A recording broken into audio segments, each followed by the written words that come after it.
बिस्मिल्लाहिर्रहमानिर्रहीम। नाज़रीन, आज़ाद कश्मीर बाग से मैं हूँ इकबाल जंजुआ। नाज़रीन, आज 7 मई है और 7 मई की सुबह का टाइम है। रात भर आज़ाद कश्मीर के अंदर ख़ास करके रावलाकोट, बाग, मुज़फ़्फ़राबाद, कोटली और दीगर शहरों में एमरजेंसी नाफिज थी, ब्लैक आउट था। इंडिया ने जिस तरह से कश्मीर पे या पाकिस्तान पे हमला किया, या जो उसने स्ट्राइक की, उसके बदले में पाकिस्तान ने भी वापस जो रिटेलिएट किया, उसके बहुत सी ऐसी ख़बरें हैं जो कहीं कुछ तस्दीक हैं, कुछ नहीं की जा सकती, लेकिन ये कन्फर्म है कि इंडिया ने जो आज़ाद कश्मीर के मुख्तलिफ़ हिस्से थे, मुख्तलिफ़ जगहें थी, उस पर हमला किया, जो तकरीबन 9 से ज़्यादा के प्लेस बनते हैं। पाकिस्तान में बावलपुर है, सियालकोट है, लेकिन आज़ाद कश्मीर में मुज़फ़्फ़राबाद है, कोटली है और दीगर बॉर्डर एरियाज़ हैं। रात भर हम तमाशा देखते रहे, जागते रहे, पूरा कश्मीर जागता रहा। आसमान से इस तरह से वो शोले, वो गोले जाते थे, हमें ये नहीं पता कि वो मिज़ाइल थे या तोप के गोले थे, किसका था ये नहीं पता, लेकिन आप कह सकते हैं कि 50 से ज़ायद गोले हमारे घरों से, यानी बाग से हमने देखे। उनकी वीडियोज़ भी हैं, वो गुज़रे और आगे वो देखते ही जैसे सियारे की तरह कहीं मद्दम हो जाते तो ज़ोरदार धमाके की आवाज़ आती, और जैसे ही वो धमाके की आवाज़ आती तो करीब 3 एरियाज़ लरज़ जाते और यूँ लगता जैसे कोई ज़लज़ला हुआ या इस तरह से कुछ हो गया। शहरों के अंदर भी लोग बाहर थे, देहातों में लोग बाहर थे, अलर्ट थे, खौफ था, हिरास था। मुज़फ़्फ़राबाद में भी कुछ ज़ख्मी हुए और कोटली में भी एक हलाकत की भी इत्तला है और 7 ज़ख्मियों की भी। पाकिस्तान का दावा है कि हमने इंडिया के 5 जंगी तैयारे मार गिराए हैं, जबकि इंडिया ये कह रहा है कि ये पुराने वीडियोज़ हैं, ये ऐसी, इसमें कोई हकीकत नहीं। लेकिन कुछ तो होगा। पाकिस्तान ने 2 तैयारे गिराए, 1 गिराया, 5 गिराए। दुनिया में कोई भी मुल्क हो, जंग लड़ने के लिए 3 अहम बुनियादी चीज़ें होती हैं। उसमें उसकी माली पोजीशन होती है, उसमें उसके जो जंगी हथियार या लड़ने की जो इक्विपमेंट है वो होता है, और तीसरी जो अहम चीज़ है वो अवाम की हमायत होती है। इसमें कोई शक नहीं कि पाकिस्तान की फ़ज़ाइया, चाहे 65 के दौर की हो, 70 में हो या आज हो, पाकिस्तान की फ़ज़ाइया ने हमेशा अपनी कारकर्दगी दिखाई और हमेशा कौम का, मुल्क का सर फ़ख्र से बुलंद किया।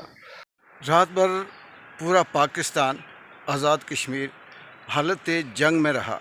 पाकिस्तान के शहर शहर से लोग बाहर निकल आए, ख़बरें लेते रहे, अपने प्यारों को कॉलें करते रहे और अपडेट लेते रहे।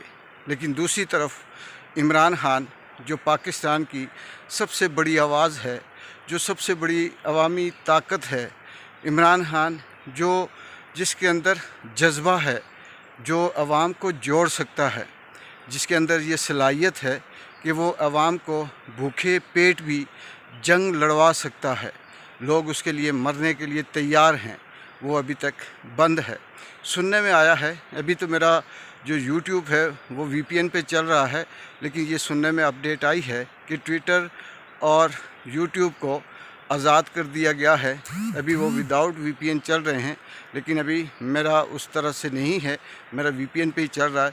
लेकिन चलें, वो तो ठीक है, लेकिन असल जो दूसरी बात कि जब तक इमरान खान की रिहाई नहीं होती, जब तक इमरान खान के साथ बैठकर बात नहीं होती, उस वक्त तक किसी भी हवाले से कोई ऐसा तजिया तबसरा करना मेरे ख़्याल में ये अधूरा होगा, और इसे हम कंप्लीट नहीं कहेंगे, क्योंकि मुल्क उस वक्त यकजहती का इज़हार करेगा, पूरी कौम उस वक्त एक होगी, एक आवाज़ होगी, जब इमरान खान के साथ नरमी बरत कर उसे भी बाहर लाया जाएगा और हिंदुस्तान के इस जो जारहाना इसका इक़दाम था, इसका जवाब दिया जाएगा। और ये आगे क्या होना है, क्या नहीं, ये तो वक्त बताएगा, क्योंकि ये डेवलपिंग सिचुएशन है। लेकिन आज आज़ाद कश्मीर में तमाम तालीमी अदारे बंद हैं, एमरजेंसी की वजह से छुट्टियां हैं, जो पेपर हैं वो कैंसिल कर दिए गए, और इसके साथ साथ ये भी हाई अलर्ट है। अभी दिन का आगाज़ हो रहा है, दिन में क्या डेवलपमेंट होती है, पाकिस्तान की रियासत के जो लोग हैं वो किस तरह से अपनी मीटिंग्स, कॉन्फ्रेंसेस, प्रेस रिलीज जारी करते हैं, आज़ाद कश्मीर की हुकूमत क्या अलर्ट जारी करती है, ये डेवलपिंग स्टोरी आपके साथ शेयर करेंगे।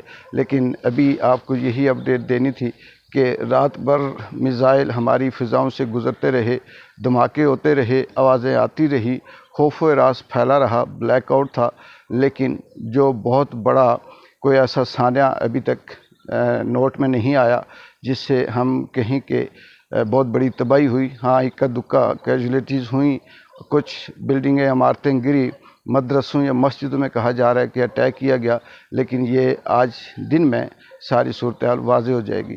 اقبال جی کو اجازت دیں، اللہ حافظ۔